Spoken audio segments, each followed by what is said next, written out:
Halo Tribuners, Tribuners Update kembali menyapa Anda tentunya dengan berbagai berita pilihan yang telah kami siapkan untuk Tribuners, mulai dari berita dalam negeri hingga berita mancanegara yang akhir-akhir ini masih menghangat, yakni terkait konflik di Palestina ya. Dan kita mulai saja ke berita pertama dari dalam negeri terlebih dahulu. Ini terkait kedatangan dari Presiden Turki begitu ya, yang datang ke Indonesia kemarin sore, di mana ada momen yang cukup hangat antara Presiden Prabowo dengan Presiden Erdogan, yakni berbagi payung karena saat ketibanya Presiden Turki ke Indonesia ini disambut dengan hujan, Tribuners. Presiden Republik Indonesia Prabowo Subianto menyambut kedatangan Presiden Turki yang terhormat Recep Tayyip Erdogan di Lanut Halim Perdana Kusuma, Jakarta Timur pada Selasa 11 Februari 2025 malam, Tribuners. Pesawat kepresidenan Turki itu tiba di Lanut Halim Perdana Kusuma Jakarta pada pukul 18.30 waktu Indonesia Barat.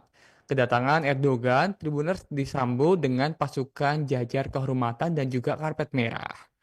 Dan Prabowo kemudian menyalami Erdogan dan turut memperkenalkan sejumlah kontingen Turki di Indonesia kepada Erdogan. Dalam kedatangannya ini, Erdogan sempat mengatakan bahwa Assalamualaikum, how are you? Sapa Erdogan kepada Prabowo. Prabowo dan Erdogan kemudian juga menyempatkan begitu ya, menyapa para awak media Indonesia dengan melambaikan tangan secara bersamaan. Lebih lanjut, Tribuners, Prabowo mempersilahkan Erdogan dan istrinya ini, yakni Emin Erdogan, untuk masuk ke dalam mobil rangkaian yang telah disediakan. Nampak iringan mobil rangkaian Presiden Turki ini dikawal oleh total 17 motoris dari polisi militer untuk menuju ke hotel tempatnya menginap selama melakukan kunjungan kerja di Indonesia. Adapun Tribuners, kunjungan kerja Erdogan ke Indonesia ini dalam rangka kunjungan kenegaraan yang akan mempererat hubungan baik yang telah terjalin antara Indonesia dan juga Turki. Keduanya dijadwalkan akan melakukan pertemuan bilateral pada Rabu 12 Februari 2025 hari ini di Istana Kepresidenan Bogor, Jawa Barat. Oke, kita tunggu nanti hari ini seperti apa pertemuan antara Prabowo dan juga Erdogan. Nanti akan kami update di live update selanjutnya. Kita beralih ke berita selanjutnya terlebih dahulu, yakni terkait dugaan kericuhan begitu ya yang terjadi di sidang antara Hotman Paris dan juga Rasman Nasution, di mana kejadian ricuh di ruang sidang yang beberapa hari lalu terjadi di PN Jakarta Utara ini berbuntut panjang, di mana kini Rasman dikecam dan akan dilaporkan ke Barreskrim Polri. Aksi gaduh di ruang sidang antara pengacara kondang Rasman Arif Nasution dengan Hotman Paris berbuntut panjang, Tribuners. Kisruh terjadi saat sidang kasus dugaan pencemaran nama baik terhadap Hotman dengan terdakwa Rasman di Pengadilan Negeri Jakarta Utara pada Kamis 6 Februari 2025 kemarin. Terbaru, PN Jakarta Utara melaporkan Rasman dan timnya ke Barreskrim Polri pada Selasa 11 Februari 2025 kemarin, Tribuners. Laporan tersebut, Tribuners, telah diterima oleh pihak Barreskrim Polri dengan nomor berkas STTL/70/11/2025/Barreskrim. Ketua PN Jakarta Utara, Ibrahim Palino, tercatat sebagai pelapor dalam surat tersebut, Tribuners. Namun demikian, sikap dari lembaga kami, maksud kami sikap dari PN Jakarta Utara ini sudah bulat begitu ya untuk melaporkan dari Rasman Nasution dan juga teman-temannya. Pihak PN Jakarta Utara juga tak merinci siapa saja pihak yang dilaporkan, namun ia memastikan ada lebih dari 2 orang yang termasuk di dalamnya, yakni Rasman Nasution. Rasman dilaporkan melanggar 3 pasal, Tribuners, yaitu pasal 335 Kitab Undang-Undang Hukum Pidana tentang perbuatan memaksa orang lain dengan kekerasan atau ancaman kekerasan. Kemudian pasal 207 KUHP tentang penghinaan terhadap penguasa atau badan hukum di Indonesia dan pasal 217 KUHP tentang tindak pidana membuat gaduh di dalam sidang pengadilan atau di tempat pegawai negeri menjalankan tugasnya. Sebelumnya, Mahkamah Agung ini mengecam aksi kericuhan antara pengacara kondang Rasman Arif Nasution dengan Hotman Paris. Dan kemudian MA memerintahkan PN Jakarta Utara untuk melaporkan Rasman ke Barreskrim Polri. Kita tunggu ke depannya seperti apa respon dari Barreskrim Polri, apakah akan segera memeriksa Rasman setelah dilaporkan oleh PN Jakarta Utara. Dan kita beralih ke berita selanjutnya, ini terkait dugaan kasus korupsi di Pemkot Semarang, di mana Mbak Ita, Wali Kota Semarang ini sempat tidak bisa hadir lagi di pemanggilan KPK. Dan KPK pun akan menerapkan pasal perintangan penyidikan terhadap pihak yang menghalangi kehadiran Mbak Ita di KPK. Jadi Tribuners Komisi Pemberantasan Korupsi memberikan peringatan kepada semua pihak yang mencoba menghalangi Wali Kota Semarang, Heverita Gunaryanti Rahayu alias Mbak Ita yang seharusnya memenuhi panggilan penyidik pada Selasa 11 Februari 2025 kemarin. Peringatan ini Tribuners disampaikan KPK setelah Mbak Ita ini dikabarkan akan memenuhi panggilan pemeriksaan, tapi tiba-tiba batal hadir ke Gedung Merah Putih begitu ya, akibat dilarikan ke rumah sakit. Jadi memang saat akan menghadiri pemeriksaan di Gedung Merah Putih, tiba-tiba Mbak Ita ini membatalkan sepihak karena informasi yang beredar Mbak Ita ini dilarikan ke rumah sakit. Kemudian, juru bicara KPK Tessa Mahardika Sugiarto kepada wartawan pada Rabu 12 Februari 2025 mengatakan, KPK ini tak segan untuk menerapkan pasal perintangan penyidikan terhadap siapapun bila memang ada upaya untuk menghalangi kehadiran Mbak Ita di KPK. Informasi sementara Tribuners, Mbak Ita saat ini dirawat di RSUD KRMT Wongsonegoro Semarang, Jawa Tengah. Tim penyidik bersama dokter akan mengecek ke lokasi untuk memastikan kondisi kesehatan Mbak Ita yang sebenarnya. Kita beralih ke berita selanjutnya, ini masih terkait kasus di tubuh PDIP begitu ya, di mana kubu Hasto ini menanyakan ahli soal penegakan hukum di negara Konoha, menyinggung kasus 5 tahun yang sudah ingkrah begitu Tribuners.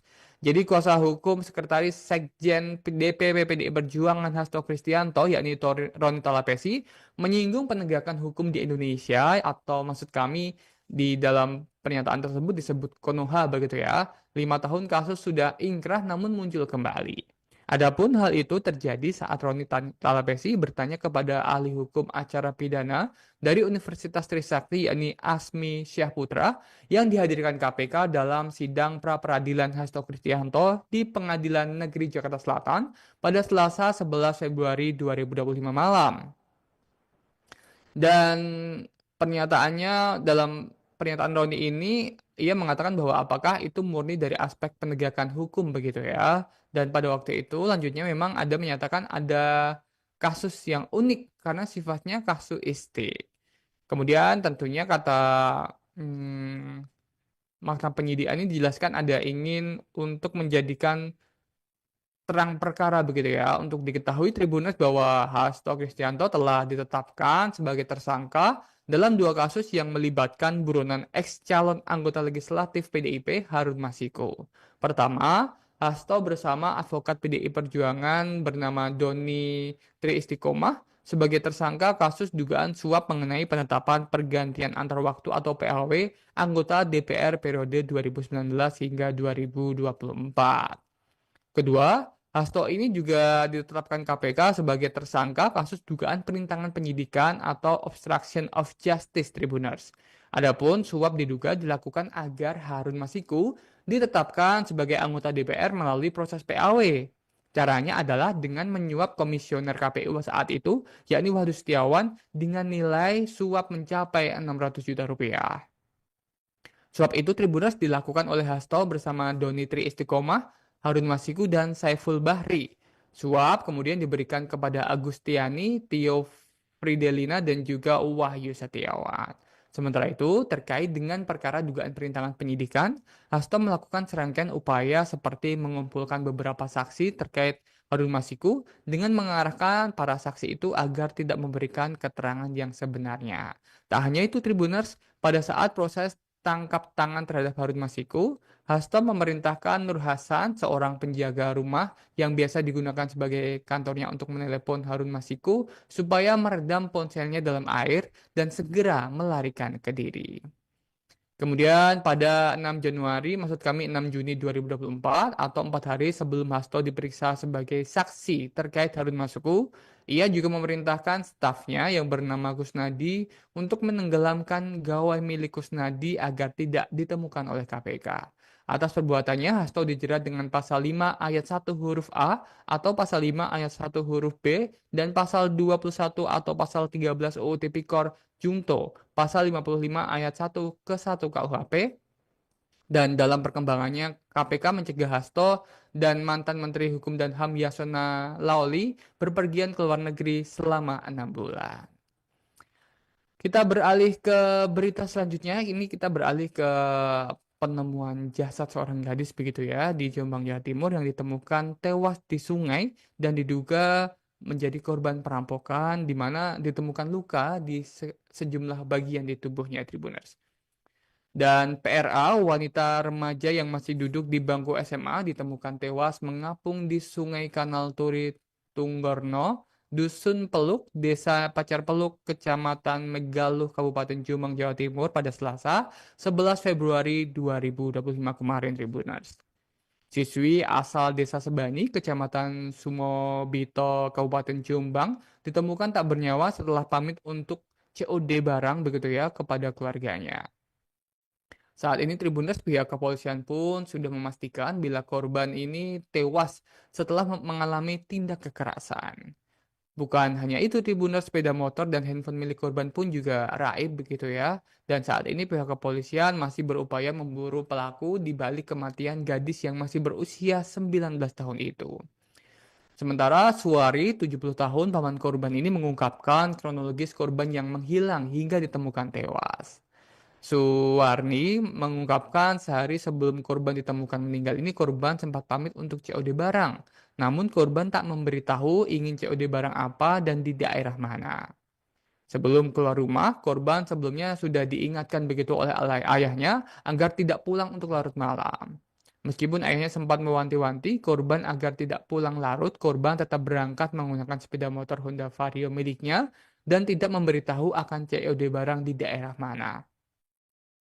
Lama berselang setelah korban keluar dari rumah, keluarga mulai merasa cemas begitu karena sampai matahari terbenam, korban ini tak kunjung pulang, Tribuners.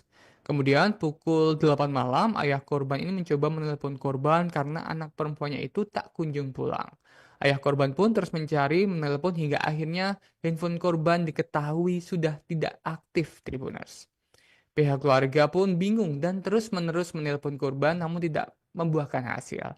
Sampai pukul 1 dini hari, Tribuners, masuk di hari Selasa 11 Februari 2025 dini hari, keluarga korban kembali menelepon dan telepon korban ini ternyata bisa aktif, namun hanya berdering dan tidak diangkat oleh korban. Lalu pada pagi harinya, keluarga korban terkejut jika korban dikabarkan sudah tidak bernyawa dalam kondisi mengapung di sungai. Pihak keluarga mengetahui kabar tersebut bahkan dari media sosial. Sebelumnya memang keluarga ini tidak merasa curiga dan tidak menyangka korban pun akhirnya ditemukan di sungai. Hasil otopsi sementara menunjukkan korban ini mengalami tindak kekerasan sebelum tewas. Hal tersebut diperkuat dengan ditemukannya luka di kening korban yang disebabkan hantaman benda tumpul. Selain itu juga terdapat luka lebam di bagian perut seperti bekas pukulan begitu ya. Dan Kasat Reskrim Polres Jombang AKP Margono Suhendra mengatakan, meskipun terdapat luka di kepala dan lebam di bagian perut, korban meninggal dipastikan karena tenggelam. Sehingga indikasi korban masih hidup saat berada di sungai ini menjadi pertimbangan pihak kepolisian. Dan kemudian Tribuners, pihak kepolisian kini masih terus bekerja untuk mengungkap kematian gadis yang masih duduk di bangku kelas 3 SMA ini.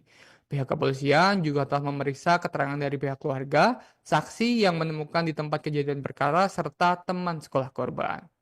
Baik, kita tunggu semoga pihak kepolisian dapat segera menangkap pelaku dan mengungkap motif ya dari tewasnya gadis SMA di Jombang ini, Tribuners. Masih dari berita kematian dan kriminal, Tribuners, ini terkait kemarin yang menghebohkan wilayah Bekasi, Jawa Barat, di mana ada seorang lansia, yakni Nenek Bimi, yang tewas diduga dibunuh perampok di Bekasi.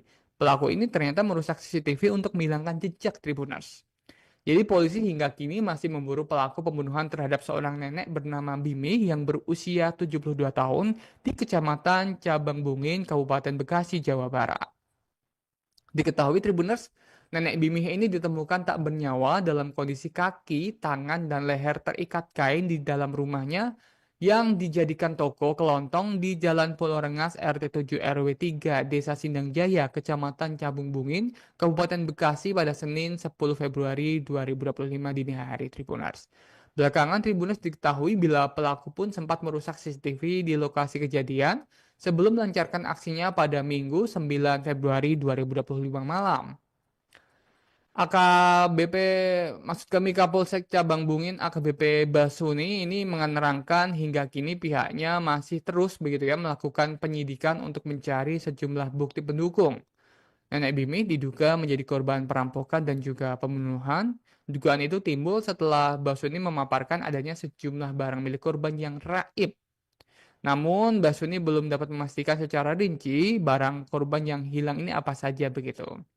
Dan saat ini pihak kepolisian masih melakukan sejumlah penyidikan dan mengumpulkan keterangan sejumlah saksi yang mengaku melihat sejumlah pria begitu ya masuk ke toko dan kemudian keluar toko dengan dijemput oleh dua orang lainnya. Kita tunggu semoga pihak kepolisian dapat segera menangkap para pelaku yang telah melakukan perampokan terhadap Nenek Bimi ya Tribuners ya.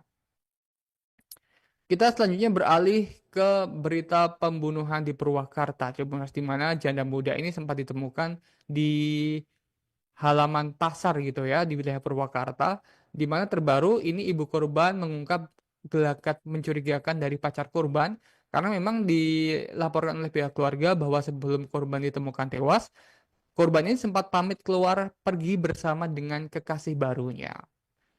Kasus kematian Sinta Dewi, janda muda berusia 22 tahun di area kebun belakang Pasar Anyar, Kecamatan Sukatani, Kabupaten Purwakarta, Jawa Barat, masih belum diungkap pihak kepolisian. Pacar korban berinisial H yang menjadi orang terakhir bertemu Sinta pun kini menghilang, Tribuners. Sementara itu, jenazah Sinta Dewi sudah dimakamkan di pemakaman umum Warung Doyong, Desa Malang Tengah, Kecamatan Sukatani, Kabupaten Purwakarta. Belum diketahui pasti hasil otopsi terhadap jenazah korban. Polisi pun hingga kini masih memburu pria berinisial H yang merupakan kekasih korban. Di sisi lain, Tribuners ibu korban yakni Titin mengatakan pada malam kejadian Sinta ini menerima telepon dari pacarnya. Pacarnya mengajak bertemu di suatu tempat yang tidak diketahui oleh pihak keluarga. Sinta pun memutuskan berangkat ditemani oleh adik perempuannya. Namun, sesampainya di lokasi yang disepakati, masih kata sang ibu ini, pacar Sinta ini meminta agar adik korban ini untuk menunggu. Sinta kemudian diajak sang kekasih pergi ke tempat lain. Beberapa jam berlalu tanpa kabar membuat adik Sinta ini merasa curiga begitu ya. Dan akhirnya kecurigaan semakin besar saat adik Sinta mendengar suara tangisan dari lokasi yang dimaksud. Dengan rasa takut, adiknya pun pulang dan memberitahu ke orang tua bahwa kakaknya ini tiba-tiba menghilang. Setelah itu, Tribuners pagi harinya, Titin menuju ke lokasi dan menemukan kenyataan bahwa Sinta sudah ditemukan dalam kondisi meninggal dunia. Kita tunggu update selanjutnya. Semoga pihak kepolisian dapat segera menangkap H ini ya, yang belum tentu dia melakukan pembunuhan, namun secara kronologi dia merupakan orang terakhir yang bertemu dengan korban. Dan Tribuners kita beralih ke berita selanjutnya. Ini datang dari Semarang, Jawa Tengah, di mana dua mahasiswa Unisula Semarang ditemukan tewas tenggelam di waduk kampus yang ternyata berawal dari sayembara uang Rp50.000, Tribuners. Dua mahasiswa Universitas Islam Sultan Agung atau Unisula Semarang, Jawa Tengah, tewas tenggelam di sebuah waduk yang berada di kompleks kampus pada Selasa 11 Februari 2025. Dua mahasiswa tersebut Tribuners masing-masing bernama Andre Budi Setiawan yang berusia 23 tahun, warga Kabupaten Jepara, dan Syarif Hidayatullah, 21 tahun, warga Kabupaten Gresik, Jawa Timur. Koordinator Lapangan Basarnas Semarang, Nurman, menjelaskan pihaknya mendapatkan informasi adanya kejadian itu sekitar pukul 5 sore. Saat itu, rekan korban memberikan informasi kejadian memilikan tersebut dan peristiwa dua mahasiswa tewas tenggelam tersebut berawal saat korban mengisi waktu luang berenang di waduk tersebut. Namun nahas, kata dia, kedua korban ini sama-sama tenggelam di waduk yang memiliki kedalaman sekitar 3,5 meter. Keduanya ditemukan di tengah waduk dalam kondisi hampir bersamaan. Tribuners, korban pertama ditemukan pada pukul 19.30 waktu Indonesia Barat dan korban kedua pukul 19.45 waktu Indonesia Barat. Terpisah, Tribuners, Kapolsek Genuk Kompol Rismanto menyebut bahwa tenggelamnya kedua mahasiswa itu karena kelalaian. Kejadian bermula adanya sayembara para mahasiswa, yakni dengan adanya tantangan berenang di waduk itu. Pihaknya mengatakan kedua korban ini masing-masing adalah mahasiswa FKIP dan juga teknik industri. Jadi ada 6 orang yang nongkrong di sekitar waduk, kemudian membuat sayembara, jika bisa berenang akan diberi uang Rp50.000. Saat ini Tribuners pihak kepolisian masih sedang melakukan penyidikan atas perkara tersebut. Kita doakan semoga keluarga dari kedua mahasiswa tersebut diberikan kelapangan begitu ya atas terpulangnya kedua mahasiswa karena tenggelam di waduk Universitas Sultan Agung Semarang. Kemudian Tribuners, kita beralih ke berita selanjutnya. Ini datang dari wilayah Cirebon, Jawa Barat, di mana ada aksi bejat seorang ayah begitu yang tega berbuat asusila terhadap anak tirinya. Pelaku ini melancarkan modus asusilanya dengan memberikan obat tidur kepada makanan korban. Aksi bejat dilakukan oleh S. Tribuners yang berusia 51 tahun terhadap anak tirinya yang masih berusia 16 tahun di kota Cirebon, Jawa Barat. Pelaku tega melakukan tindak asusila terhadap anak tirinya dengan modus memberikan makanan atau minuman yang telah dicampur dengan obat tidur. Dan aksi bejat pelaku ini terungkap setelah korban menceritakan kejadian yang dialaminya kepada kakaknya yang sedang bekerja sebagai pekerja migran Indonesia di Taiwan. Kemudian sang kakak yang curiga meminta korban untuk melakukan panggilan video begitu ya. Saat panggilan video ini berlangsung, terlihat pelaku melakukan tindakan asusila saat korban tertidur. Berdasarkan hasil penyelidikan, pelaku telah melakukan tindakan asusila sebanyak 3 kali Tribuners. Dan saat ini korban dalam kondisi syok dan mendapatkan pendampingan psikologis. Pelaku telah ditangkap dan dijerat pasal 81 Junto pasal 76D dan atau pasal 82 Junto pasal 76E Undang-Undang RI nomor 12 tahun 2016 tentang penetapan peraturan pemerintah pengganti Undang-Undang RI nomor 1 tahun 2016 tentang perubahan kedua atas Undang-Undang RI nomor 23 tahun 2002 tentang perlindungan anak. Pelaku pun terancam hukuman penjara paling singkat 5 tahun dan paling lama 15 tahun serta denda paling banyak 5 miliar rupiah. Dari dalam negeri Timur, kita beralih ke mancanegara, tepatnya terkait konflik antara Palestina dan Israel, yang dalam kondisi gencatan senjata ini ternyata masih menyisakan sejumlah prahara begitu ya, di mana Israel terbaru Tribuners ini mengganti nama tepi barat menjadi Yudea dan Samaria. Pemukiman Israel pun, maksud kami pemukim atau warga Israel pun juga bisa mengklaim sebagai pemilik tanah di wilayah tersebut Tribuners. Parlemen Israel baru ini menyetujui rancangan undang-undang atau RUU yang mengganti nama tepi barat dengan Yudea dan Samaria. RUU itu disahkan pada Minggu 9 Februari 2025 oleh Komite Legislasi Kabinet Israel Tribuners. Simcha Rohman, anggota parlemen sayap kanan Israel, menjelaskan penggunaan nama Yudea dan Samaria bertujuan untuk menyeragamkan teks hukum Israel. Ia juga menambahkan perubahan nama ini akan mencerminkan pengakuan legislatif atau hak historis orang Yahudi atas tanah tersebut dan mengoreksi distorsi sejarah, dikutip situs Israel Mastaf. Namun kemudian ini langsung menuai kecaman keras dari otoritas Palestina. Dikutip dari Andalusia Agency, Kementerian Luar Negeri Palestina mengecam langkah tersebut sebagai eskalasi serius yang bertujuan untuk mencaplok wilayah pendudukan tersebut, Tribuners. Dalam pernyataannya, Kementerian Luar Negeri Palestina menyebutkan bahwa langkah ini membuka jalan bagi aneksasi penuh begitu ya di tepi barat dan juga penerapan hukum Israel dengan kekerasan. Mereka menilai bahwa kebijakan ini melemahkan kemungkinan pembentukan negara Palestina. Kementerian Luar Negeri Palestina juga mengkritik langkah ini sebagai pelanggaran terhadap hukum internasional dan resolusi PBB. Palestina menyerukan intervensi internasional untuk menghentikan upaya Israel mengubah status politik dan geografis di Palestina. RUU ini Tribuners juga mengizinkan pemukim Israel untuk mendaftarkan diri sebagai pemilik sah tanah di tepi barat yang diduduki. Tindakan ini dianggap sebagai langkah lebih lanjut dari pemerintah Perdana Menteri Benjamin Netanyahu untuk mempercepat penerapan hukum Israel di wilayah tersebut sebagai persiapan hukum aneksasi penuh. Beberapa menteri Israel bahkan secara terbuka mengungkapkan niat untuk mencaplok tepi barat yang telah berada di bawah pendudukan Israel sejak 1967.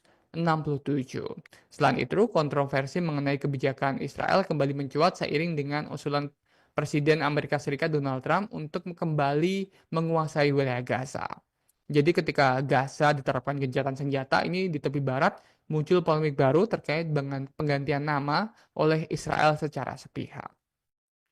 Kita beralih ke berita selanjutnya, ini masih terkait konflik di Palestina, di mana ribuan warga Palestina yang terbaru dipaksa keluar dari Nur Syam, yakni Israel melancarkan serangan besar-besaran di wilayah tersebut, Tribuners. Dan perang Israel di tepi barat telah secara meluas menargetkan kamp pengungsi Nur Syam di Tulkam yang memaksa ribuan warga sipil ini untuk mengungsi. Puluhan keluarga Palestina dipindahkan secara paksa dari kamp pengungsi Nur Syam pada hari Senin saat pendudukan Israel terus melancarkan serangan besar-besaran di tepi barat yang diduduki. Warga, salah satu warga begitu ya, bernama Ahmad Eza, mengatakan bahwa mereka mendengar ledakan dan pengeboman serta bulldozer dan mereka ini melakukan hal yang sama seperti yang mereka lakukan di wilayah Gaza. Warga lainnya, yakni Ahmed Abu Zahra, mengatakan ia dipaksa meninggalkan rumahnya, yakni IDF begitu ya, tentara Israel datang dan mereka dipaksa pergi setelah mereka memulai menghancurkan rumah-rumah mereka. Pendudukan Israel melancarkan serangan kepada Nur Syam pada hari Sabtu sebagai bagian dari perang yang lebih luas yang dimulai pada bulan Januari di Tulkam dan juga Jenin. Menurut Murad Alyan, seorang anggota komite rakyat camp, lebih dari separuh dari 13.000 penduduk telah melarikan diri karena takut akan keselamatan jiwa mereka. Eskalasi yang belum pernah terjadi sebelumnya ini memang semakin meluas begitu ya di wilayah tepi barat. Pada hari Minggu, pasukan pendudukan Israel melakukan serangan mematikan di kamp pengungsi Nur Syam di tepi barat yang diduduki dan menewaskan seorang wanita Palestina yang sedang hamil dan bayi yang belum lahir. Serangan tersebut merupakan bagian dari operasi militer Israel yang intensif di seluruh wilayah Palestina, telah menuai kecaman keras dari kelompok-kelompok hak asasi manusia dan juga pejabat Palestina. Dan kabar terkini dari tepi barat Palestina Tribunnews ini sekaligus menutup jumpa kita di Tribunnews Update kali ini. Setelah ini Tribunnews masih ada sejumlah program unggulan Tribunnews lainnya yang akan menemani Tribunnews selama 24 jam ke depan.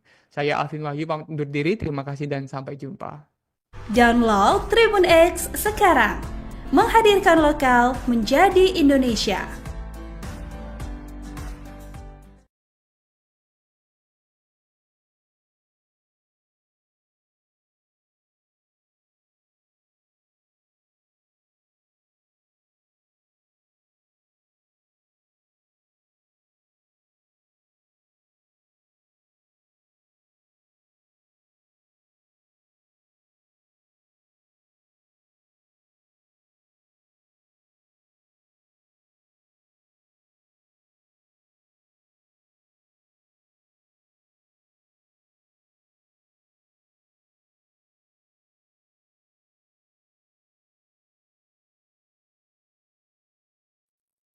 Halo Tribuners, Tribunnews Update kembali menyapa Anda tentunya dengan berbagai berita pilihan yang telah kami siapkan untuk Tribuners. Mulai dari berita dalam negeri hingga berita mancanegara yang akhir-akhir ini masih menghangat, yakni terkait konflik di Palestina ya. Dan kita mulai saja ke berita pertama dari dalam negeri terlebih dahulu. Ini terkait kedatangan dari Presiden Turki begitu ya yang datang ke Indonesia kemarin sore, di mana ada momen yang cukup hangat antara Presiden Prabowo dengan Presiden Erdogan, yakni berbagi payung karena saat ketibanya Presiden Turki ke Indonesia ini disambut dengan hujan, Tribuners. Presiden Republik Indonesia Prabowo Subianto menyambut kedatangan Presiden Turki yang terhormat Recep Tayyip Erdogan di Lanut Halim Perdana Kusuma, Jakarta Timur pada Selasa 11 Februari 2025 malam, Tribuners. Pesawat kepresidenan Turki itu tiba di Lanut Halim Perdana Kusuma, Jakarta pada pukul 18.30 waktu Indonesia Barat. Kedatangan Erdogan, Tribuners disambut dengan pasukan jajar kehormatan dan juga karpet merah. Dan Prabowo kemudian menyalami Erdogan dan turut memperkenalkan sejumlah kontingen Turki di Indonesia kepada Erdogan. Dalam kedatangannya ini, Erdogan sempat mengatakan bahwa Assalamualaikum, how are you? Sapa Erdogan kepada Prabowo.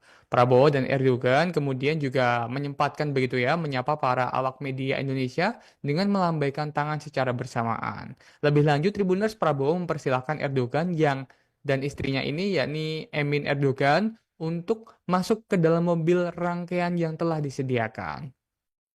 Nampak iringan mobil rangkaian Presiden Turki ini dikawal oleh total 17 motoris dari polisi militer untuk menuju ke hotel tempatnya menginap selama melakukan kunjungan kerja di Indonesia. Adapun Tribuners, kunjungan kerja Erdogan ke Indonesia ini dalam rangka kunjungan kenegaraan yang akan mempererat hubungan baik yang telah terjalin antara Indonesia dan juga Turki. Keduanya dijadwalkan akan melakukan pertemuan bilateral pada pada Rabu 12 Februari 2025 hari ini di Istana Kepresidenan Bogor, Jawa Barat. Oke, kita tunggu nanti hari ini seperti apa pertemuan antara Prabowo dan juga Erdogan. Nanti akan kami update di live update selanjutnya. Kita beralih ke berita selanjutnya terlebih dahulu, yakni terkait dugaan kericuhan begitu ya yang terjadi di sidang antara Hotman Paris dan juga Rasman Nasution, di mana kejadian ricuh di ruang sidang yang beberapa hari lalu terjadi di PN Jakarta Utara ini berbuntut panjang, di mana kini Rasman dikecam dan akan dilaporkan ke Barreskrim Polri. Aksi gaduh di ruang sidang antara pengacara kondang Rasman Arif Nasution dengan Hotman Paris berbuntut panjang, Tribuners. Kisruh terjadi saat sidang kasus dugaan pencemaran nama baik terhadap Hotman dengan terdakwa Rasman di Pengadilan Negeri Jakarta Utara pada Kamis 6 Februari 2025 kemarin. Terbaru, PN Jakarta Utara melaporkan Rasman dan timnya ke Barreskrim Polri pada Selasa 11 Februari 2025 kemarin, Tribuners. Laporan tersebut, Tribuners, telah diterima oleh pihak Barreskrim Polri dengan nomor berkas STTL/70/11/2025/Barreskrim. Ketua PN Jakarta Utara, Ibrahim Palino, tercatat sebagai pelapor dalam surat tersebut, Tribuners. Namun demikian, sikap dari lembaga kami, maksud kami sikap dari PN Jakarta Utara ini sudah bulat begitu ya untuk melaporkan dari Rasman Nasution dan juga teman-temannya. Pihak PN Jakarta Utara juga tak merinci siapa saja pihak yang dilaporkan, namun ia memastikan ada lebih dari 2 orang yang termasuk di dalamnya, yakni Rasman Nasution. Rasman dilaporkan melanggar 3 pasal, Tribuners, yaitu pasal 335 Kitab Undang-Undang Hukum Pidana tentang perbuatan memaksa orang lain dengan kekerasan atau ancaman kekerasan. Kemudian pasal 207 KUHP tentang penghinaan terhadap penguasa atau badan hukum di Indonesia dan pasal 217 KUHP tentang tindak pidana membuat gaduh di dalam sidang pengadilan atau di tempat pegawai negeri menjalankan tugasnya. Sebelumnya, Mahkamah Agung ini mengecam aksi kericuhan antara pengacara kondang Rasman Arif Nasution dengan Hotman Paris. Dan kemudian MA memerintahkan PN Jakarta Utara untuk melaporkan Rasman ke Barreskrim Polri. Kita tunggu ke depannya seperti apa respon dari Barreskrim Polri, apakah akan segera memeriksa Rasman setelah dilaporkan oleh PN Jakarta Utara. Dan kita beralih ke berita selanjutnya, ini terkait dugaan kasus korupsi di Pemkot Semarang, di mana Mbak Ita, Wali Kota Semarang ini sempat tidak bisa hadir lagi di pemanggilan KPK. Dan KPK pun akan menerapkan pasal perintangan penyidikan terhadap pihak yang menghalangi kehadiran Mbak Ita di KPK. Jadi Tribuners, Komisi Pemberantasan Korupsi memberikan peringatan kepada semua pihak yang mencoba menghalangi Wali Kota Semarang, Heverita Gunaryati Rahayu alias Mbak Ita, yang seharusnya memenuhi panggilan penyidik pada Selasa 11 Februari 2025 kemarin.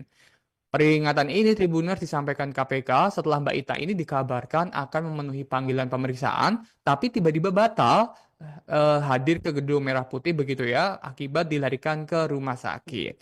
Jadi memang saat akan menghadiri pemeriksaan di Gedung Merah Putih, tiba-tiba Mbak Ita ini membatalkan sepihak karena informasi yang beredar, Mbak Ita ini dilarikan ke rumah sakit.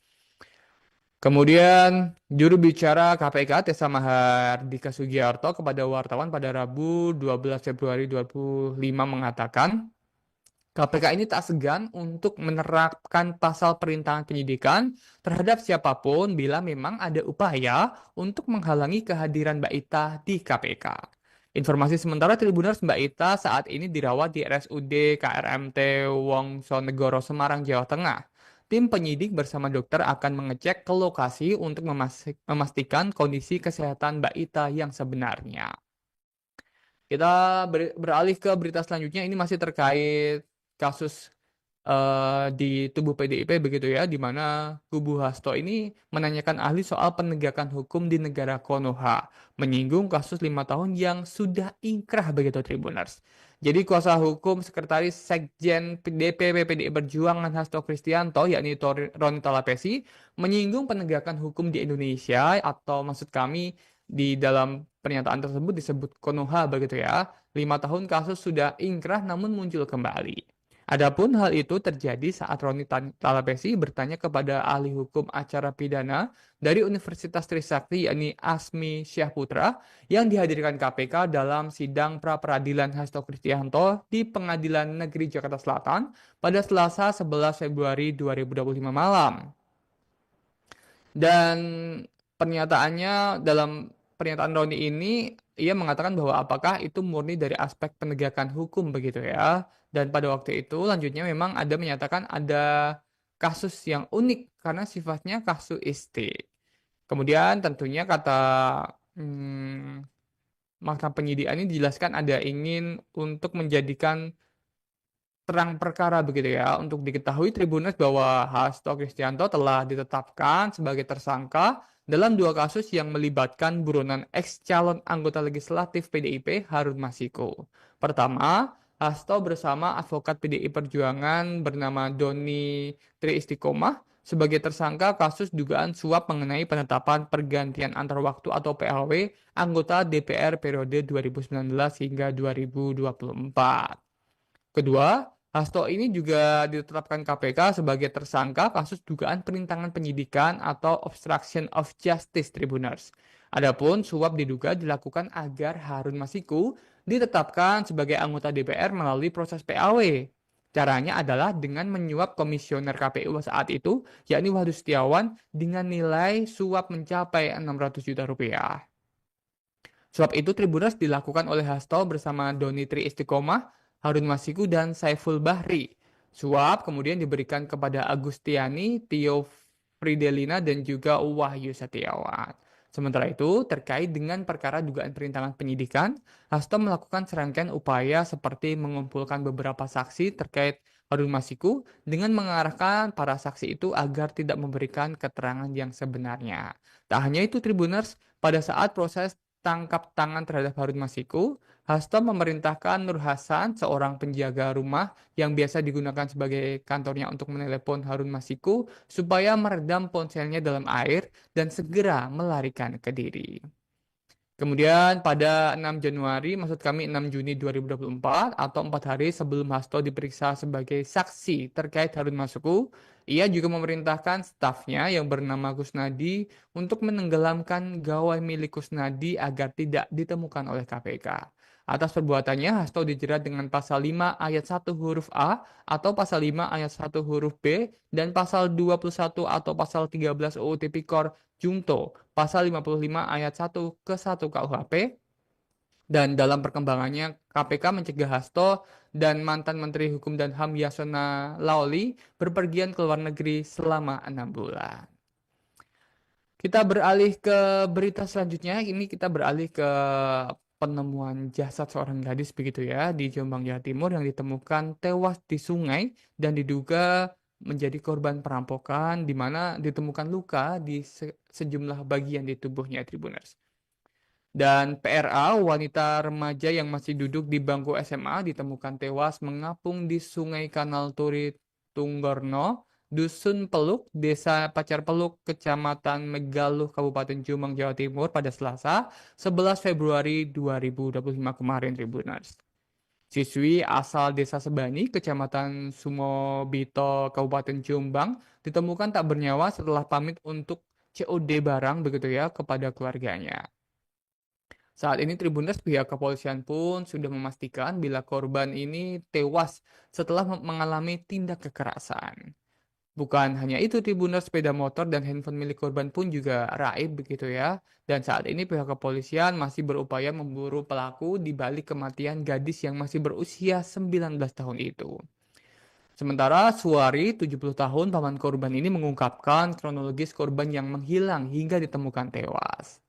Suwarni mengungkapkan sehari sebelum korban ditemukan meninggal ini korban sempat pamit untuk COD barang. Namun korban tak memberitahu ingin COD barang apa dan di daerah mana.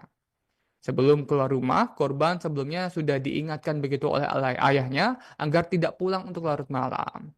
Meskipun ayahnya sempat mewanti-wanti korban agar tidak pulang larut, korban tetap berangkat menggunakan sepeda motor Honda Vario miliknya dan tidak memberitahu akan COD barang di daerah mana. Lama berselang setelah korban keluar dari rumah, keluarga mulai merasa cemas begitu karena sampai matahari terbenam, korban ini tak kunjung pulang, Tribuners. Kemudian pukul 8 malam, ayah korban ini mencoba menelepon korban karena anak perempuannya itu tak kunjung pulang. Ayah korban pun terus mencari, menelepon hingga akhirnya handphone korban diketahui sudah tidak aktif, Tribuners. Pihak keluarga pun bingung dan terus-menerus menelpon korban namun tidak membuahkan hasil. Sampai pukul 1 dini hari, Tribuners, masuk di hari Selasa 11 Februari 2025 dini hari, keluarga korban kembali menelepon dan telepon korban ini ternyata bisa aktif, namun hanya berdering dan tidak diangkat oleh korban. Lalu pada pagi harinya, keluarga korban terkejut jika korban dikabarkan sudah tidak bernyawa dalam kondisi mengapung di sungai. Pihak keluarga mengetahui kabar tersebut bahkan dari media sosial.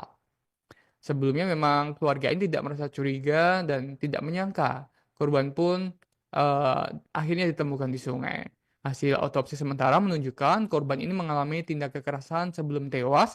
Hal tersebut diperkuat dengan ditemukannya luka di kening korban yang disebabkan hantaman benda tumpul. Selain itu juga terdapat luka lebam di bagian perut seperti bekas pukulan begitu ya.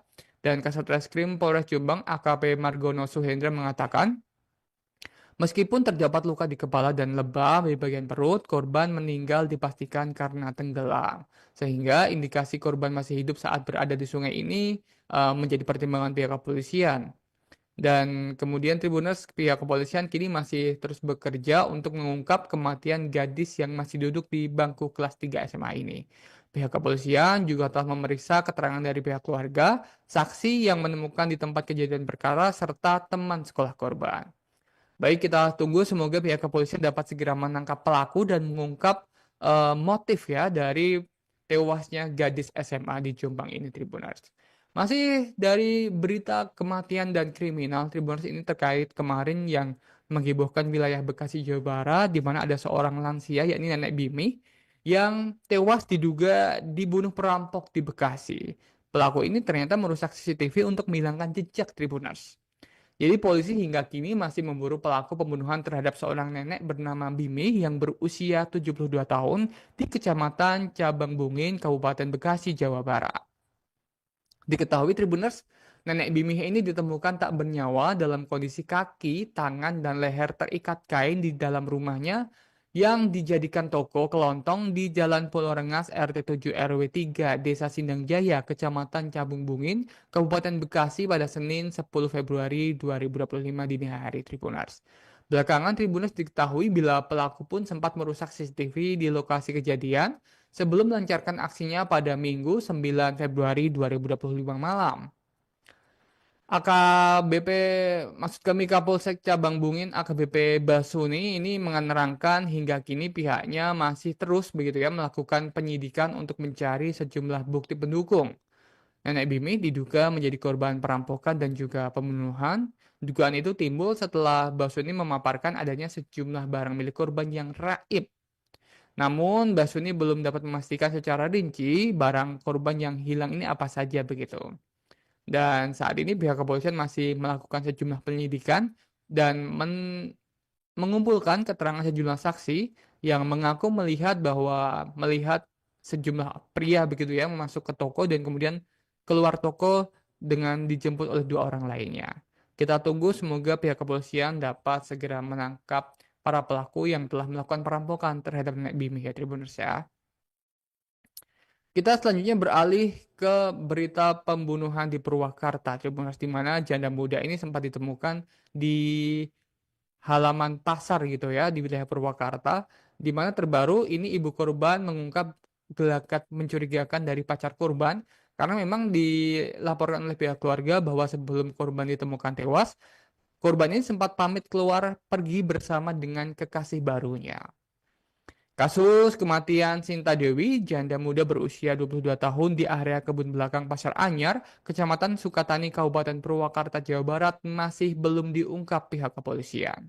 Pacar korban berinisial H yang menjadi orang terakhir bertemu Sinta pun kini menghilang, Tribuners.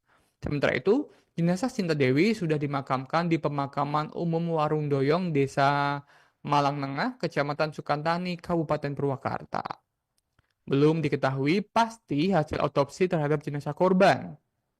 Polisi pun hingga kini masih memburu pria berinisial H yang merupakan kekasih korban. Di sisi lain, Tribuners ibu korban yakni Titin mengatakan pada malam kejadian Sinta ini menerima telepon dari pacarnya. Pacarnya mengajak bertemu di suatu tempat yang tidak diketahui oleh pihak keluarga. Sinta pun memutuskan berangkat ditemani oleh adik perempuannya. Namun, sesampainya di lokasi yang disepakati, masih kata sang ibu ini, pacar Sinta ini meminta agar adik korban ini untuk menunggu. Sinta kemudian diajak sang kekasih pergi ke tempat lain. Beberapa jam berlalu tanpa kabar membuat adik Sinta ini merasa curiga begitu ya. Dan akhirnya kecurigaan semakin besar saat adik Sinta mendengar suara tangisan dari lokasi yang dimaksud. Dengan rasa takut, adiknya pun pulang dan memberitahu ke orang tua bahwa kakaknya ini tiba-tiba menghilang. Setelah itu, Tribuners pagi harinya, Titin menuju ke lokasi dan menemukan kenyataan bahwa Sinta sudah ditemukan dalam kondisi meninggal dunia. Kita tunggu update selanjutnya. Semoga pihak kepolisian dapat segera menangkap H ini ya, yang belum tentu dia melakukan pembunuhan, namun secara kronologi dia merupakan orang terakhir yang bertemu dengan korban. Dan Tribuners kita beralih ke berita selanjutnya. Ini datang dari Semarang, Jawa Tengah, di mana dua mahasiswa Unisula Semarang ditemukan tewas tenggelam di waduk kampus yang ternyata berawal dari sayembara uang Rp50.000, Tribuners. Dua mahasiswa Universitas Islam Sultan Agung atau Unisula Semarang, Jawa Tengah, tewas tenggelam di sebuah waduk yang berada di kompleks kampus pada Selasa 11 Februari 2025. Dua mahasiswa tersebut Tribuners masing-masing bernama Andre Budi Setiawan yang berusia 23 tahun, warga Kabupaten Jepara, dan Syarif Hidayatullah, 21 tahun, warga Kabupaten Gresik, Jawa Timur. Koordinator Lapangan Basarnas Semarang, Nurman, menjelaskan pihaknya mendapatkan informasi adanya kejadian itu sekitar pukul 5 sore. Saat itu, rekan korban memberikan informasi kejadian memilikan tersebut dan peristiwa dua mahasiswa tewas tenggelam tersebut berawal saat korban mengisi waktu luang berenang di waduk tersebut. Namun nahas, kata dia, kedua korban ini sama-sama tenggelam di waduk yang memiliki kedalaman sekitar 3,5 meter. Keduanya ditemukan di tengah waduk dalam kondisi hampir bersamaan, Tribuners. Korban pertama ditemukan pada pukul 19.30 waktu Indonesia Barat dan korban kedua pukul 19.45 waktu Indonesia Barat. Terpisah, Tribuners, Kapolsek Genuk Kompol Rismanto menyebut bahwa tenggelamnya kedua mahasiswa itu karena kelalaian. Kejadian bermula adanya sayembara para mahasiswa, yakni dengan adanya tantangan berenang di waduk itu. Pihaknya mengatakan kedua korban ini masing-masing adalah mahasiswa FKIP dan juga teknik industri. Jadi ada 6 orang yang nongkrong di sekitar waduk, kemudian membuat sayembara jika bisa berenang akan diberi uang Rp50.000. Saat ini Tribuners pihak kepolisian masih sedang melakukan penyidikan atas perkara tersebut. Kita doakan semoga keluarga dari kedua mahasiswa tersebut diberikan kelapangan begitu ya atas berpulangnya kedua mahasiswa karena tenggelam di Waduk Universitas Sultan Agung Semarang. Kemudian Tribuners kita beralih ke berita selanjutnya. Ini datang dari wilayah Cirebon, Jawa Barat, di mana ada aksi bejat seorang ayah begitu yang tega berbuat asusila terhadap anak tirinya. Pelaku ini melancarkan modus asusilanya dengan memberikan obat tidur kepada makanan korban. Aksi bejat dilakukan oleh S. Tribuners yang berusia 51 tahun terhadap anak tirinya yang masih berusia 16 tahun di kota Cirebon, Jawa Barat. Pelaku tega melakukan tindak asusila terhadap anak tirinya dengan modus memberikan makanan atau minuman yang telah dicampur dengan obat tidur. Dan aksi bejat pelaku ini terungkap setelah korban menceritakan kejadian yang dialaminya kepada kakaknya yang sedang bekerja sebagai pekerja migran Indonesia di Taiwan.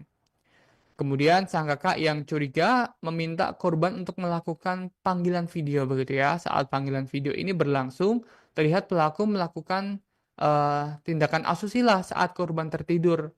Berdasarkan hasil penyelidikan, pelaku telah melakukan tindakan asusila sebanyak 3 kali Tribuners. Dan saat ini korban dalam kondisi syok dan mendapatkan pendampingan psikologis. Pelaku telah ditangkap dan dijerat pasal 81 Junto pasal 76D dan atau pasal 82 Junto pasal 76E Undang-Undang RI nomor 12 tahun 2016 tentang penetapan peraturan pemerintah pengganti Undang-Undang RI nomor 1 tahun 2016 tentang perubahan kedua atas Undang-Undang RI nomor 23 tahun 2002 tentang perlindungan anak. Pelaku pun terancam hukuman penjara paling singkat 5 tahun dan paling lama 15 tahun serta denda paling banyak 5 miliar rupiah. Dari dalam negeri Timur kita beralih ke mancanegara, tepatnya terkait konflik antara Palestina dan Israel yang dalam kondisi gencatan senjata ini ternyata masih menyisakan sejumlah prahara begitu ya, di mana Israel terbaru Tribuners ini mengganti nama tepi barat menjadi Yudea dan Samaria. Pemukiman Israel pun, maksud kami pemukim atau warga Israel pun juga bisa mengklaim sebagai pemilik tanah di wilayah tersebut Tribuners. Parlemen Israel baru ini menyetujui rancangan undang-undang atau RUU yang mengganti nama tepi barat dengan Yudea dan Samaria. RUU itu disahkan pada Minggu 9 Februari 2025 oleh Komite Legislasi Kabinet Israel Tribuners.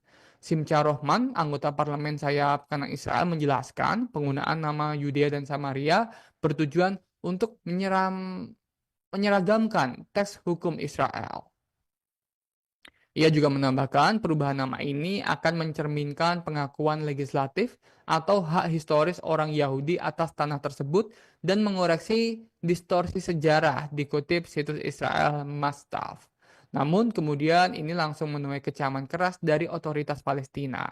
Dikutip dari Andalusia Agency, Kementerian Luar Negeri Palestina mengecam langkah tersebut sebagai eskalasi serius yang bertujuan untuk mencaplok wilayah pendudukan tersebut, Tribuners. Dalam pernyataannya, Kementerian Luar Negeri Palestina menyebutkan bahwa langkah ini membuka jalan bagi aneksasi penuh begitu ya di tepi barat dan juga penerapan hukum Israel dengan kekerasan. Mereka menilai bahwa kebijakan ini melemahkan kemungkinan pembentukan negara Palestina. Kementerian Luar Negeri Palestina juga mengkritik langkah ini sebagai pelanggaran terhadap hukum internasional dan resolusi PBB.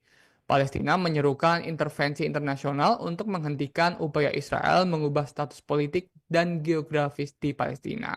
RUU ini Tribuners juga mengizinkan pemukim Israel untuk mendaftarkan diri sebagai pemilik sah tanah di tepi barat yang diduduki. Tindakan ini dianggap sebagai langkah lebih lanjut dari pemerintah Perdana Menteri Benjamin Netanyahu untuk mempercepat penerapan hukum Israel di wilayah tersebut sebagai persiapan hukum aneksasi penuh. Beberapa menteri Israel bahkan secara terbuka mengungkapkan niat untuk mencaplok tepi barat yang telah berada di bawah pendudukan Israel sejak 1967. Selain itu, kontroversi mengenai kebijakan Israel kembali mencuat seiring dengan usulan Presiden Amerika Serikat Donald Trump untuk kembali menguasai wilayah Gaza. Jadi ketika Gaza diterapkan gencatan senjata ini di tepi barat, muncul polemik baru terkait dengan penggantian nama oleh Israel secara sepihak. Kita beralih ke berita selanjutnya, ini masih terkait konflik di Palestina, di mana ribuan warga Palestina yang terbaru dipaksa keluar dari Nur Syam, yakni Israel melancarkan serangan besar-besaran di wilayah tersebut, Tribuners. Dan perang Israel di tepi barat telah secara meluas menargetkan kamp pengungsi Nur Syam di Tulkam yang memaksa ribuan warga sipil ini untuk mengungsi. Puluhan keluarga Palestina dipindahkan secara paksa dari kamp pengungsi Nur Syam pada hari Senin saat pendudukan Israel terus melancarkan serangan besar-besaran di tepi barat yang diduduki. Warga, salah satu warga begitu ya, bernama Ahmad Eza, mengatakan bahwa mereka mendengar ledakan dan pengeboman serta bulldozer dan mereka ini melakukan hal yang sama seperti yang mereka lakukan di wilayah Gaza. Warga lainnya, yakni Ahmed Abu Zahra, mengatakan ia dipaksa meninggalkan rumahnya, yakni IDF begitu ya, tentara Israel datang dan mereka dipaksa pergi setelah mereka memulai menghancurkan rumah-rumah mereka. Pendudukan Israel melancarkan serangan kepada Nur Syam pada hari Sabtu sebagai bagian dari perang yang lebih luas yang dimulai pada bulan Januari di Tulkam dan juga Jenin.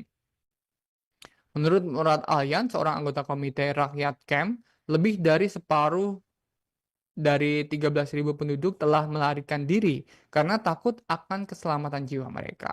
Eskalasi yang belum pernah terjadi sebelumnya ini memang semakin meluas begitu ya di wilayah tepi barat.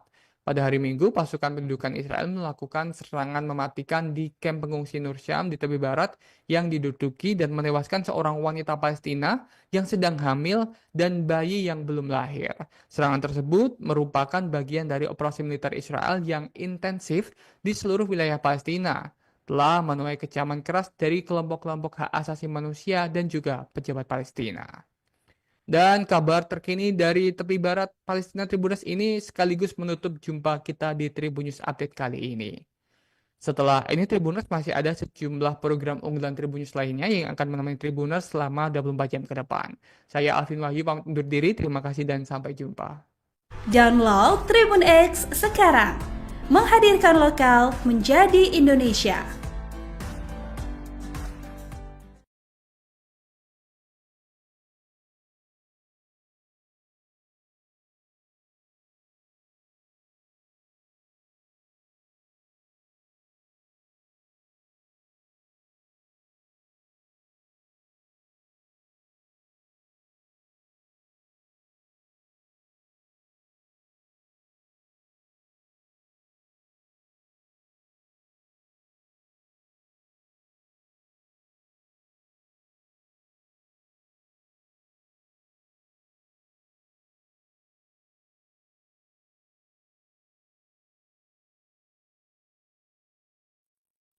Halo Tribuners, Tribunnews Update kembali menyapa Anda tentunya dengan berbagai berita pilihan yang telah kami siapkan untuk Tribuners. Mulai dari berita dalam negeri hingga berita mancanegara yang akhir-akhir ini masih menghangat, yakni terkait konflik di Palestina ya. Dan kita mulai saja ke berita pertama dari dalam negeri terlebih dahulu. Ini terkait kedatangan dari Presiden Turki begitu ya, yang datang ke Indonesia kemarin sore, di mana ada momen yang cukup hangat antara Presiden Prabowo dengan Presiden Erdogan, yakni berbagi payung karena saat ketibanya Presiden Turki ke Indonesia ini disambut dengan hujan, Tribuners. Presiden Republik Indonesia Prabowo Subianto menyambut kedatangan Presiden Turki yang terhormat Recep Tayyip Erdogan di Lanut Halim Perdana Kusuma, Jakarta Timur pada Selasa 11 Februari 2025 malam, Tribuners. Pesawat kepresidenan Turki itu tiba di Lanut Halim Perdana Kusuma Jakarta pada pukul 18.30 waktu Indonesia Barat. Kedatangan Erdogan, Tribuners disambut dengan pasukan jajar kehormatan dan juga karpet merah. Dan Prabowo kemudian menyalami Erdogan dan turut memperkenalkan sejumlah kontingen Turki di Indonesia kepada Erdogan. Dalam kedatangannya ini, Erdogan sempat mengatakan bahwa Assalamualaikum, how are you? Sapa Erdogan kepada Prabowo. Prabowo dan Erdogan kemudian juga menyempatkan begitu ya, menyapa para awak media Indonesia dengan melambaikan tangan secara bersamaan. Lebih lanjut, Tribuners, Prabowo mempersilahkan Erdogan yang dan istrinya ini yakni Emin Erdogan untuk masuk ke dalam mobil rangkaian yang telah disediakan. Nampak iringan mobil rangkaian Presiden Turki ini dikawal oleh total 17 motoris dari polisi militer untuk menuju ke hotel tempatnya menginap selama melakukan kunjungan kerja di Indonesia. Adapun Tribuners, kunjungan kerja Erdogan ke Indonesia ini dalam rangka kunjungan kenegaraan yang akan mempererat hubungan baik yang telah terjalin antara Indonesia dan juga Turki. Keduanya dijadwalkan akan melakukan pertemuan bilateral pada Rabu 12 Februari 2025 hari ini di Istana Kepresidenan Bogor, Jawa Barat. Oke, kita tunggu nanti hari ini seperti apa pertemuan antara Prabowo dan juga Erdogan. Nanti akan kami update di live update selanjutnya.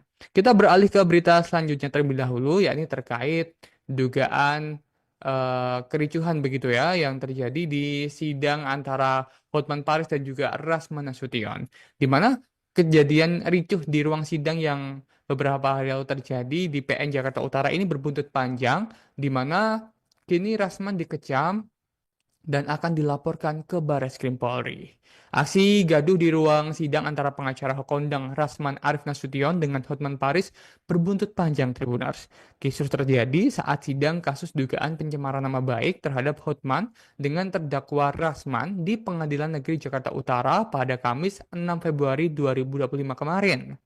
Terbaru, PN Jakarta Utara melaporkan Rasman dan timnya ke Barreskrim Polri pada Selasa 11 Februari 2025 kemarin, Tribuners.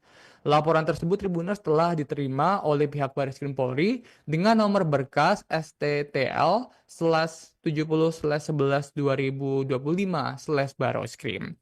Ketua PN Jakarta Utara, Ibrahim Palino, tercatat sebagai pelapor dalam surat tersebut, Tribuners. Namun demikian, sikap dari lembaga kami, maksud kami sikap dari PN Jakarta Utara ini sudah bulat begitu ya untuk melaporkan dari Rasman Nasution dan juga teman-temannya. Pihak PN Jakarta Utara juga tak merinci siapa saja pihak yang dilaporkan, namun ia memastikan ada lebih dari 2 orang yang termasuk di dalamnya, yakni Rasman Nasution. Rasman dilaporkan melanggar 3 pasal, Tribuners, yaitu pasal 335 Kitab Undang-Undang Hukum Pidana tentang perbuatan memaksa orang lain dengan kekerasan atau ancaman kekerasan.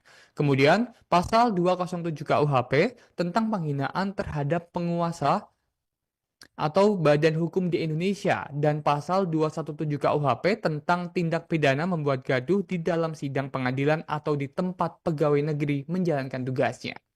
Sebelumnya, Mahkamah Agung ini mengecam aksi kericuhan antara pengacara kondang Rasman Arif Nasution dengan Hotman Paris. Dan kemudian MA memerintahkan PN Jakarta Utara untuk melaporkan Rasman ke Barreskrim Polri.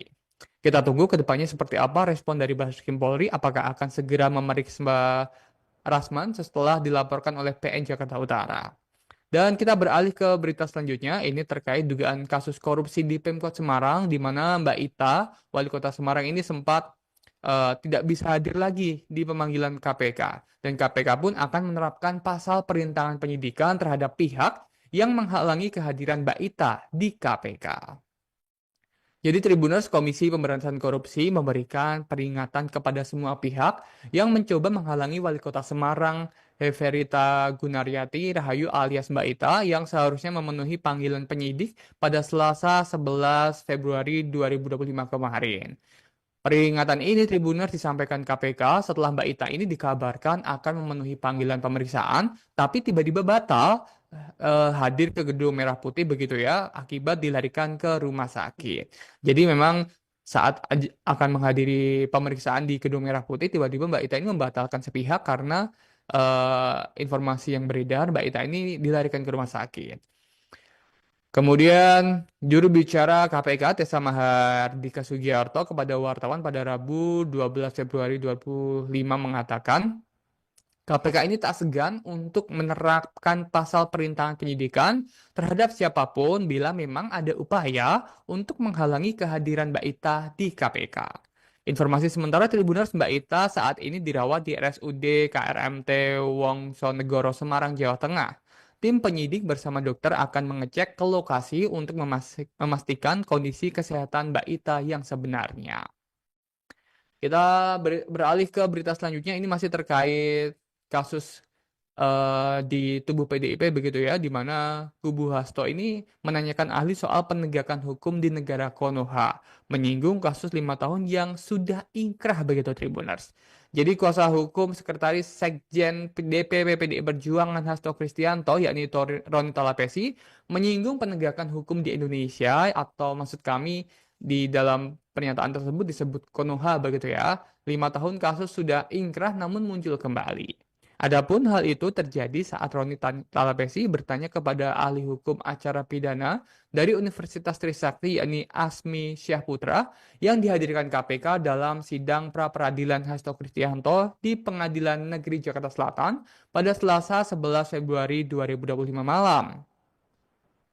Dan dalam pernyataan Roni ini, ia mengatakan bahwa apakah itu murni dari aspek penegakan hukum begitu ya.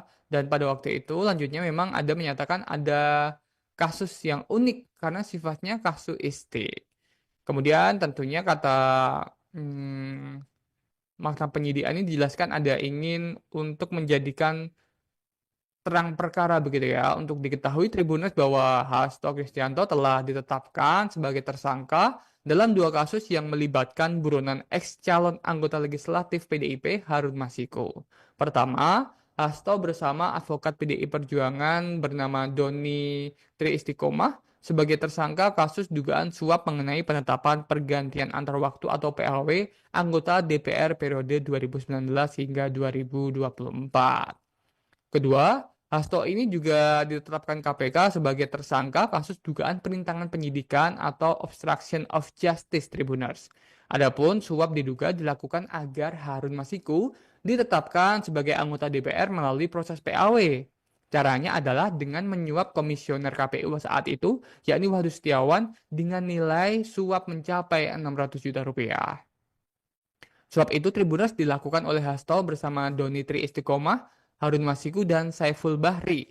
Suap kemudian diberikan kepada Agustiani, Tio Fridelina, dan juga Wahyu Setiawan. Sementara itu, terkait dengan perkara dugaan perintangan penyidikan, Hasto melakukan serangkaian upaya seperti mengumpulkan beberapa saksi terkait Harun Masiku dengan mengarahkan para saksi itu agar tidak memberikan keterangan yang sebenarnya.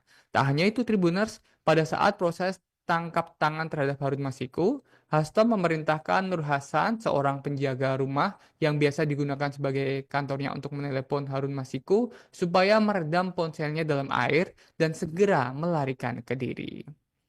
Kemudian pada 6 Januari, maksud kami 6 Juni 2024, atau 4 hari sebelum Hasto diperiksa sebagai saksi terkait Harun Masiku, ia juga memerintahkan stafnya yang bernama Kusnadi untuk menenggelamkan gawai milik Kusnadi agar tidak ditemukan oleh KPK. Atas perbuatannya, Hasto dijerat dengan pasal 5 ayat 1 huruf A atau pasal 5 ayat 1 huruf B dan pasal 21 atau pasal 13 UU Tipikor Junto pasal 55 ayat 1 ke 1 KUHP. Dan dalam perkembangannya, KPK mencegah Hasto dan mantan Menteri Hukum dan HAM Yasona Laoli berpergian ke luar negeri selama 6 bulan. Kita beralih ke berita selanjutnya. Ini kita beralih ke penemuan jasad seorang gadis begitu ya di Jombang, Jawa Timur yang ditemukan tewas di sungai dan diduga menjadi korban perampokan di mana ditemukan luka di sejumlah bagian di tubuhnya Tribuners. Dan PRA, wanita remaja yang masih duduk di bangku SMA, ditemukan tewas mengapung di Sungai Kanal Turi Tunggorno, Dusun Peluk, Desa Pacar Peluk, Kecamatan Megaluh, Kabupaten Jombang, Jawa Timur pada Selasa 11 Februari 2025 kemarin, Tribuners. Siswi asal Desa Sebani, Kecamatan Sumobito, Kabupaten Jombang, ditemukan tak bernyawa setelah pamit untuk COD barang begitu ya kepada keluarganya. Saat ini Tribuners, pihak kepolisian pun sudah memastikan bila korban ini tewas setelah mengalami tindak kekerasan. Bukan hanya itu, Tribuners, sepeda motor dan handphone milik korban pun juga raib begitu ya. Dan saat ini pihak kepolisian masih berupaya memburu pelaku di balik kematian gadis yang masih berusia 19 tahun itu. Sementara Suwari, 70 tahun, paman korban ini mengungkapkan kronologis korban yang menghilang hingga ditemukan tewas. Suwarni mengungkapkan sehari sebelum korban ditemukan meninggal ini korban sempat pamit untuk COD barang. Namun korban tak memberitahu ingin COD barang apa dan di daerah mana. Sebelum keluar rumah, korban sebelumnya sudah diingatkan begitu oleh ayahnya agar tidak pulang untuk larut malam. Meskipun ayahnya sempat mewanti-wanti korban agar tidak pulang larut, korban tetap berangkat menggunakan sepeda motor Honda Vario miliknya dan tidak memberitahu akan COD barang di daerah mana. Lama berselang setelah korban keluar dari rumah, keluarga mulai merasa cemas begitu karena sampai matahari terbenam, korban ini tak kunjung pulang Tribuners. Kemudian pukul 8 malam, ayah korban ini mencoba menelepon korban karena anak perempuannya itu tak kunjung pulang. Ayah korban pun terus mencari, menelepon hingga akhirnya handphone korban diketahui sudah tidak aktif Tribuners. Pihak keluarga pun bingung dan terus-menerus menelpon korban namun tidak membuahkan hasil. Sampai pukul 1 dini hari, Tribuners masuk di hari Selasa 11 Februari 2025 dini hari, keluarga korban kembali menelepon dan telepon korban ini ternyata bisa aktif, namun hanya berdering dan tidak diangkat oleh korban. Lalu pada pagi harinya, keluarga korban terkejut jika korban dikabarkan sudah tidak bernyawa dalam kondisi mengapung di sungai. Pihak keluarga mengetahui kabar tersebut bahkan dari media sosial. Sebelumnya memang keluarga ini tidak merasa curiga dan tidak menyangka korban pun akhirnya ditemukan di sungai. Hasil otopsi sementara menunjukkan korban ini mengalami tindak kekerasan sebelum tewas. Hal tersebut diperkuat dengan ditemukannya luka di kening korban yang disebabkan hantaman benda tumpul. Selain itu juga terdapat luka lebam di bagian perut seperti bekas pukulan begitu ya. Dan Kasat Reskrim Polres Jombang AKP Margono Suhendra mengatakan, meskipun terdapat luka di kepala dan lebam di bagian perut, korban meninggal dipastikan karena tenggelam. Sehingga indikasi korban masih hidup saat berada di sungai ini menjadi pertimbangan pihak kepolisian. Dan kemudian Tribuners pihak kepolisian kini masih terus bekerja untuk mengungkap kematian gadis yang masih duduk di bangku kelas 3 SMA ini. Pihak kepolisian juga telah memeriksa keterangan dari pihak keluarga, saksi yang menemukan di tempat kejadian perkara, serta teman sekolah korban. Baik, kita tunggu semoga pihak kepolisian dapat segera menangkap pelaku dan mengungkap motif ya dari tewasnya gadis SMA di Jombang ini, Tribuners. Masih dari berita kematian dan kriminal, Tribuners, ini terkait kemarin yang menghebohkan wilayah Bekasi, Jawa Barat, di mana ada seorang lansia, yakni Nenek Bimi, yang tewas diduga dibunuh perampok di Bekasi. Pelaku ini ternyata merusak CCTV untuk menghilangkan jejak, Tribuners. Jadi polisi hingga kini masih memburu pelaku pembunuhan terhadap seorang nenek bernama Bimi yang berusia 72 tahun di Kecamatan Cabang Bungin, Kabupaten Bekasi, Jawa Barat. Diketahui Tribuners, nenek Bimi ini ditemukan tak bernyawa dalam kondisi kaki, tangan, dan leher terikat kain di dalam rumahnya yang dijadikan toko kelontong di Jalan Pulau Rengas RT 7 RW 3 Desa Sindang Jaya, Kecamatan Cabung Bungin, Kabupaten Bekasi pada Senin 10 Februari 2025 dini hari, Tribuners. Belakangan Tribuners diketahui bila pelaku pun sempat merusak CCTV di lokasi kejadian sebelum melancarkan aksinya pada Minggu 9 Februari 2025 malam. AKBP, maksud kami Kapolsek Cabang Bungin AKBP Basuni ini menerangkan hingga kini pihaknya masih terus begitu ya melakukan penyidikan untuk mencari sejumlah bukti pendukung. Nenek Bimi diduga menjadi korban perampokan dan juga pembunuhan. Dugaan itu timbul setelah Basuni memaparkan adanya sejumlah barang milik korban yang raib. Namun Basuni belum dapat memastikan secara rinci barang korban yang hilang ini apa saja begitu. Dan saat ini pihak kepolisian masih melakukan sejumlah penyidikan dan mengumpulkan keterangan sejumlah saksi yang mengaku melihat sejumlah pria begitu ya masuk ke toko dan kemudian keluar toko dengan dijemput oleh dua orang lainnya. Kita tunggu semoga pihak kepolisian dapat segera menangkap para pelaku yang telah melakukan perampokan terhadap Nenek Bimi ya, Tribuners ya. Kita selanjutnya beralih ke berita pembunuhan di Purwakarta, Tribuners, di mana janda muda ini sempat ditemukan di halaman pasar gitu ya di wilayah Purwakarta, di mana terbaru ini ibu korban mengungkap gelagat mencurigakan dari pacar korban karena memang dilaporkan oleh pihak keluarga bahwa sebelum korban ditemukan tewas, korban ini sempat pamit keluar pergi bersama dengan kekasih barunya. Kasus kematian Sinta Dewi, janda muda berusia 22 tahun di area kebun belakang Pasar Anyar, Kecamatan Sukatani, Kabupaten Purwakarta, Jawa Barat, masih belum diungkap pihak kepolisian. Pacar korban berinisial H yang menjadi orang terakhir bertemu Sinta pun kini menghilang, Tribuners. Sementara itu, jenazah Sinta Dewi sudah dimakamkan di pemakaman umum Warung Doyong, Desa Malang Nengah, Kecamatan Sukatani, Kabupaten Purwakarta. Belum diketahui pasti hasil otopsi terhadap jenazah korban. Polisi pun hingga kini masih memburu pria berinisial H yang merupakan kekasih korban. Di sisi lain, Tribuners ibu korban yakni Titin mengatakan pada malam kejadian Sinta ini menerima telepon dari pacarnya. Pacarnya mengajak bertemu di suatu tempat yang tidak diketahui oleh pihak keluarga. Sinta pun memutuskan berangkat ditemani oleh adik perempuannya. Namun, sesampainya di lokasi yang disepakati, masih kata sang ibu ini, pacar Sinta ini meminta agar adik korban ini untuk menunggu. Sinta kemudian diajak sang kekasih pergi ke tempat lain. Beberapa jam berlalu tanpa kabar membuat adik Sinta ini merasa curiga begitu ya. Dan akhirnya kecurigaan semakin besar saat adik Sinta mendengar suara tangisan dari lokasi yang dimaksud. Dengan rasa takut, adiknya pun pulang dan memberitahu ke orang tua bahwa kakaknya ini tiba-tiba menghilang. Setelah itu, Tribuners pagi harinya, Titin menuju ke lokasi dan menemukan kenyataan bahwa Sinta sudah ditemukan dalam kondisi meninggal dunia. Kita tunggu update selanjutnya. Semoga pihak kepolisian dapat segera menangkap H ini ya, yang belum tentu dia melakukan pembunuhan, namun secara kronologi dia merupakan orang terakhir yang bertemu dengan korban. Dan Tribuners kita beralih ke berita selanjutnya. Ini datang dari Semarang, Jawa Tengah, di mana dua mahasiswa Unisula Semarang ditemukan tewas tenggelam di waduk kampus yang ternyata berawal dari sayembara uang Rp50.000, Tribuners.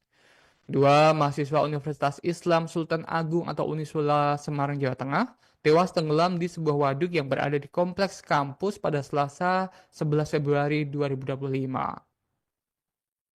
Dua mahasiswa tersebut Tribuners masing-masing bernama Andre Budi Setiawan yang berusia 23 tahun, warga Kabupaten Jepara, dan Syarif Hidayatullah, 21 tahun, warga Kabupaten Gresik, Jawa Timur.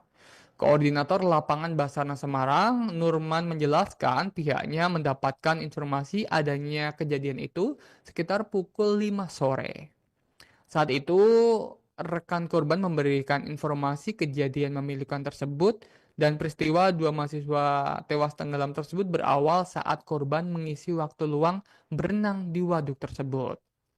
Namun nahas, kata dia, kedua korban ini sama-sama tenggelam di waduk yang memiliki kedalaman sekitar 3,5 meter. Keduanya ditemukan di tengah waduk dalam kondisi hampir bersamaan, Tribuners. Korban pertama ditemukan pada pukul 19.30 waktu Indonesia Barat dan korban kedua pukul 19.45 waktu Indonesia Barat. Terpisah, Tribuners, Kapolsek Genuk Kompol Rismanto menyebut bahwa tenggelamnya kedua mahasiswa itu karena kelalaian. Kejadian bermula adanya sayembara para mahasiswa, yakni dengan adanya tantangan berenang di waduk itu. Pihaknya mengatakan kedua korban ini masing-masing adalah mahasiswa FKIP dan juga teknik industri. Jadi ada 6 orang yang nongkrong di sekitar waduk, kemudian membuat sayembara jika bisa berenang akan diberi uang Rp50.000. Saat ini Tribuners pihak kepolisian masih sedang melakukan penyidikan atas perkara tersebut. Kita doakan semoga keluarga dari kedua mahasiswa tersebut diberikan kelapangan begitu ya atas berpulangnya kedua mahasiswa karena tenggelam di waduk Universitas Sultan Agung Semarang. Kemudian kita beralih ke berita selanjutnya. Ini datang dari wilayah Cirebon, Jawa Barat, di mana ada aksi bejat seorang ayah begitu yang tega berbuat asusila terhadap anak tirinya. Pelaku ini melancarkan modus asusilanya dengan memberikan obat tidur kepada makanan korban. Aksi bejat dilakukan oleh S. Tribuners yang berusia 51 tahun terhadap anak tirinya yang masih berusia 16 tahun di kota Cirebon, Jawa Barat. Pelaku tega melakukan tindak asusila terhadap anak tirinya dengan modus memberikan makanan atau minuman yang telah dicampur dengan obat tidur. Dan aksi bejat pelaku ini terungkap setelah korban menceritakan kejadian yang dialaminya kepada kakaknya yang sedang bekerja sebagai pekerja migran Indonesia di Taiwan. Kemudian sang kakak yang curiga meminta korban untuk melakukan panggilan video begitu ya. Saat panggilan video ini berlangsung, terlihat pelaku melakukan tindakan asusila saat korban tertidur. Berdasarkan hasil penyelidikan, pelaku telah melakukan tindakan asusila sebanyak 3 kali Tribuners. Dan saat ini korban dalam kondisi syok dan mendapatkan pendampingan psikologis. Pelaku telah ditangkap dan dijerat pasal 81 Junto pasal 76D dan ayat atau pasal 82 Junto pasal 76E Undang-Undang RI nomor 12 tahun 2016 tentang penetapan peraturan pemerintah pengganti Undang-Undang RI nomor 1 tahun 2016 tentang perubahan kedua atas Undang-Undang RI nomor 23 tahun 2002 tentang perlindungan anak. Pelaku pun terancam hukuman penjara paling singkat 5 tahun dan paling lama 15 tahun serta denda paling banyak 5 miliar rupiah. Dari dalam negeri Timur kita beralih ke mancanegara, tepatnya terkait konflik antara Palestina dan Israel yang dalam kondisi gencatan senjata ini ternyata masih menyisakan sejumlah prahara begitu ya, di mana Israel terbaru Tribunus ini mengganti nama tepi barat menjadi Yudea dan Samaria. Pemukiman Israel pun maksud kami pemukim atau warga Israel pun juga bisa mengklaim sebagai pemilik tanah di wilayah tersebut Tribuners. Parlemen Israel baru ini menyetujui rancangan undang-undang atau RUU yang mengganti nama tepi barat dengan Yudea dan Samaria. RUU itu disahkan pada Minggu 9 Februari 2025 oleh Komite Legislasi Kabinet Israel Tribuners. Simcha Rohman, anggota parlemen sayap kanan Israel, menjelaskan penggunaan nama Yudea dan Samaria bertujuan untuk menyeragamkan teks hukum Israel. Ia juga menambahkan perubahan nama ini akan mencerminkan pengakuan legislatif atau hak historis orang Yahudi atas tanah tersebut dan mengoreksi distorsi sejarah, dikutip situs Israel Mastaf. Namun kemudian ini langsung menuai kecaman keras dari otoritas Palestina. Dikutip dari Andalusia Agency, Kementerian Luar Negeri Palestina mengecam langkah tersebut sebagai eskalasi serius yang bertujuan untuk mencaplok wilayah pendudukan tersebut, Tribuners. Dalam pernyataannya, Kementerian Luar Negeri Palestina menyebutkan bahwa langkah ini membuka jalan bagi aneksasi penuh begitu ya di tepi barat dan juga penerapan hukum Israel dengan kekerasan. Mereka menilai bahwa kebijakan ini melemahkan kemungkinan pembentukan negara Palestina. Kementerian Luar Negeri Palestina juga mengkritik langkah ini sebagai pelanggaran terhadap hukum internasional dan resolusi PBB. Palestina menyerukan intervensi internasional untuk menghentikan upaya Israel mengubah status. Download Tribun X sekarang, menghadirkan lokal menjadi Indonesia.